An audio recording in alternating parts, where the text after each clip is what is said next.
bieži ir tā, ka nav daudz laika marinēt gaļu. Tad šis ir veids, kā to var darīt ļoti, ļoti ātri. Jo būs vajadzīga šprice marinēšanai, ko dur iekšā gaļā un uzreiz marinēti pumpē iekšā. Tas ir ļoti forši, ļoti sulīgi, ļoti garšīgi un ļoti, ļoti ātri. Man ir vienkārši vistiņa, man ir mūsu garšviela maisījums Meksika, ābolu sula kopā ar etiķi, cukuru, sāli, termometrs. Tas galvenais iemesls, gribēju parādīt šo, kāds ļoti, ļoti ātri strādā. Tad dursim uz rotieru un liksim grilā. Aiziet, sūcam marinādi un duram iekšā. Pēc marinādi velkam iekšā špricē. Došu to roku un grūti, bet lai tu redz labāk. Laižam iekšā un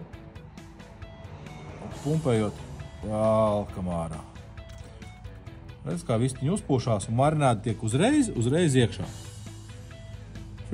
Un viss. Un tā sadurstam visu. Termometram ielikuši, vistiņu esam uzsprauduši. Un liekam to griezties grilā. Laižam, tad jau parādīšu pusceļā, kā tā burvīgi griežās. Un tad jau skatīsimies, cik sulīgi tā sanāks. Kā lai rotējās.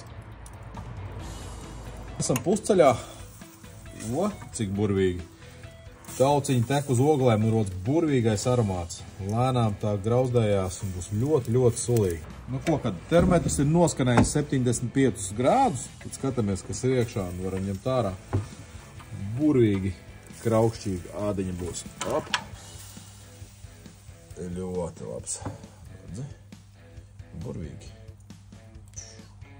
Tā kā dzirdēju. Ļoti garda būs. Tā kā pagaidām nedaudz atpūšās un tūlīt sagriezīšu kādu šķielīti parādīšu. Redz, tā ir gatava. Tas ir burvīgi tā jau kārā. Un parādīšu tev no filēšu šķielīti, cik tā ir sulīga.